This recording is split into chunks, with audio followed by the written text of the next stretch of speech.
मैं तुम्हें 7 बातें बता रहा हूँ जो भूल कर भी किसी को मत बताना। और इन बातों का अनुसरण करते हुए तुम बाहर से मिलने वाले दुखों को तो दूर कर ही सकते हो जो बेवजह दुनिया की वजह से तुम्हारे अंदर पनपते हैं। पहली बात जो किसी को नहीं बतानी चाहिए वो है अपनी मजबूरी।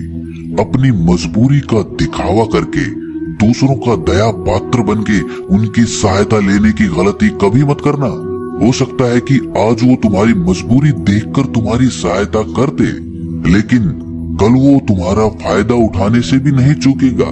और अगर फायदा भी नहीं उठाया तो दूसरों के सामने तुम्हारा मजाक बनाने में वो आदमी कभी नहीं चूकेगा। इसीलिए कभी भी अपनी मजबूरी का दिखावा मत करो। अगर घर में 2 रोटी है, सूखी रोटी है, तो वही खाकर सो जाओ, लेकिन दूसरों को इसके बारे में भनक तक नहीं लगनी चाहिए।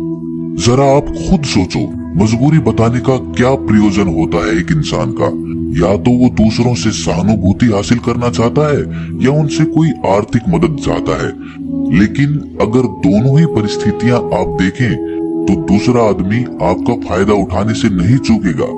और अगर वो फायदा नहीं भी उठाएगा तो अपनी नजर में तो वो आपको मूर्ख ही समझेगा, बेवकूफ समझेगा और दूसरों के सामने आपका मजाक तो जरूर बनाएगा। इसीलिए अपनी मजबूरी के बारे में कभी किसी को मत बताना। दूसरी बात जो किसी को भी नहीं बतानी चाहिए वो है अपनी अतीत की गलतियां और भविष्य की रणनीतियां। जरा सोचो कि अगर हम अपने अतीत की गलतियां किसी दूसरे को बताते हैं तो उसका क्या प्रभाव होगा। वो गलतियां ठीक तो नहीं की जा सकती, जाहिर है, तो उन्हें बताने का क्या प्रयोजन रह जाता है? आप अपने अंधेरे पक्ष को खुद दुनिया के सामने बता रहे हो, खुद अपनी गलतियां दूसरों के सामने बता रहे हो। इससे उस आदमी की नजर में आपका एक चरित्र गठित हो जाएगा और वो भविष्य में हमेशा आपको उसी नजरिए से देखेगा। इसीलिए किसी भी आदमी की नजर में अपना चरित्र गठित मत होने दो। और जरा सोचो कि आप व्यर्थ में ही अपने भविष्य की रणनीतियां दूसरों के सामने बता रहे हो। जो लोग आपके काम का हिस्सा ही नहीं हैं, उनके सामने अपनी भविष्य की रणनीतियां, अपनी डींगे हाँकने का क्या फायदा? वो लोग आपकी सहायता तो नहीं करेंगे, लेकिन आपकी भविष्य की रणनीतियों में बाधा जरूर बन सकते हैं। आप खुद अपने विवेक का इस्तेमाल करिए और सोचिए कि आपके साथ भी ऐसा हुआ है कि आपने अपनी भविष्य की रणनीति किसी को बताई हो और वो कामयाब ही ना हुई हो। जरूर हुआ होगा, जरा गौर से सोचिए।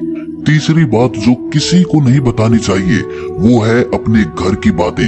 जो भी हमारे घर के अंदर आपस में बातचीत होती है, हमारे माँ बाप के साथ, हमारी पत्नी के साथ, हमारे बच्चों के साथ, वो बातें परिवार तक ही सीमित रहनी चाहिए। अगर आप इन बातों का दूसरों के सामने ढिंढोरा पीटते हो तो दूसरों को आपके घर में घुसने का एक मौका मिल जाता है और वो इसका फायदा उठाने से कभी नहीं चूकेंगे। वो आपके परिवार के सदस्यों को आपसे दूर लेकर जाने की कोशिश करेंगे। अक्सर ऐसा होता है, हम समाज में देखते हैं कि हम अपने घर के झगड़ों को कम करने के लिए उन झगड़ों को अपने पड़ोसियों और दूसरे सगे संबंधियों को बता देते हैं, लेकिन इससे आपको सहायता कभी नहीं मिली होगी, बल्कि आपके घर के लड़ाई झगड़े और ज्यादा बढ़ गए होंगे और वो जाहिर है वो बढ़ेंगे। अगर आप अपने माँ बाप की बात दूसरों को बताएंगे तो आपके माँ बाप को बुरा लगेगा ही कि हमारा बेटा हमसे बताए बगैर दूसरों को ये बातें बता रहा है। इसीलिए अपने घर की बातें और अपने घर के लड़ाई झगड़े किसी के सामने मत बताना। अगली बात जो मैं आपको बताने जा रहा हूँ जो किसी को नहीं बतानी चाहिए, वो सुनने पर बहुत अजीब लग सकती है, लेकिन उसका सत्य भी मैं आपको एक तर्क के माध्यम से दूंगा। मैं कहता हूँ कि अपनी आमदनी अपनी आमदनी ना बताने के पीछे क्या प्रयोजन हो सकता है? जरा सोचिए कि आप अपनी आमदनी अपने दोस्तों को बता देते हैं, तो जब आपके दोस्तों को जरूरत पड़ेगी तो वो सिर्फ आपको ही याद करेंगे, क्योंकि उनको पता है कि अगर आपकी आमदनी ज्यादा अच्छी है तो आप ही उनकी मदद कर सकते हैं। और इसीलिए ज्यादा लोग आपसे सहायता मांगेंगे और जब आप उनकी सहायता नहीं करेंगे तो वो सोचेंगे कि इस आदमी के पास पैसे हैं, मेरी सहायता कर सकता है, लेकिन ये सहायता कर नहीं रहा है।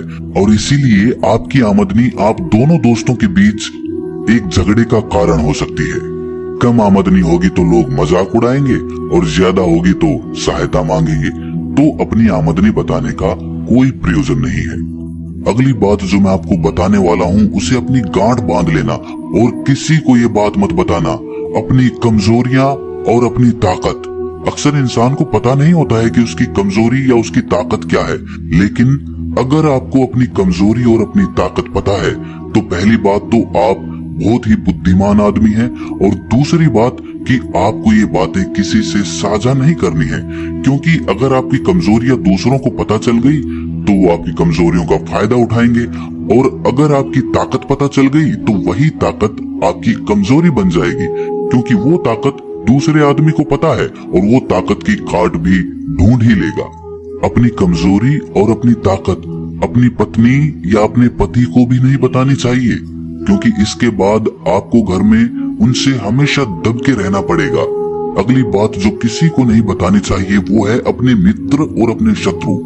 आप अपने मित्रों के बारे में अगर दूसरे लोगों को बताएंगे तो वो आपके मित्रों के साथ अपनी घनिष्ठता बनाकर आपको धोखा दिलवा सकते हैं, आपके गहरे मित्रों को आपसे दूर करने का प्रयास कर सकते हैं। अक्सर आम आदमी ऐसा नहीं करता, लेकिन आपके दुश्मन ऐसा करने की कोशिश कर सकते हैं, और दूसरी तरफ आपके शत्रु का भी किसी को नहीं पता लगना चाहिए, क्योंकि आज जो आपका मित्र है अगर कल वो आपका दुश्मन हो गया तो वो आपके दुश्मन के साथ ही मिलकर आपको परास्त कर सकता है, आपको धोखा दे सकता है। इसीलिए अपने सबसे अच्छे दोस्तों को भी अपने दुश्मन के बारे में कभी मत बताना। अगली और आखिरी बात कहना चाहता हूँ कि जब तुम दान करते हो तो दान के बारे में भी किसी को मत बताना, नहीं तो दान करना व्यर्थ हो जाता है, बेकार हो जाता है। जब आप अपने दान का ढिंढोरा पीटते हो तो आप ये बता रहे हो कि मैं कितना बड़ा दानी पुरुष हूँ, और ये आपके अंदर एक अहंकार निर्मित करेगा। इसीलिए दान गुप्त रूप से किया जाए उतना ही अच्छा होता है, उतना ही फलदायी होता है। जब आपका बायां हाथ दान कर रहा हो तो दाएं हाथ को भी ना पता चले कि बायां हाथ दान कर में संसार के सभी सिद्धांत छिपे हुए हैं। इन बातों का अनुसरण करते हुए आप अपने घर में सुख शांति बना सकते हैं और घर के झगड़े हमेशा के लिए दूर कर सकते हैं। आप इन बातों के बारे में अपने विवेक से भी सोचेंगे तो आपको ये बातें सच मालूम पड़ेंगी, और हमारा कहानी सुनाने का मकसद यही है कि आपका विवेक जागृत हो।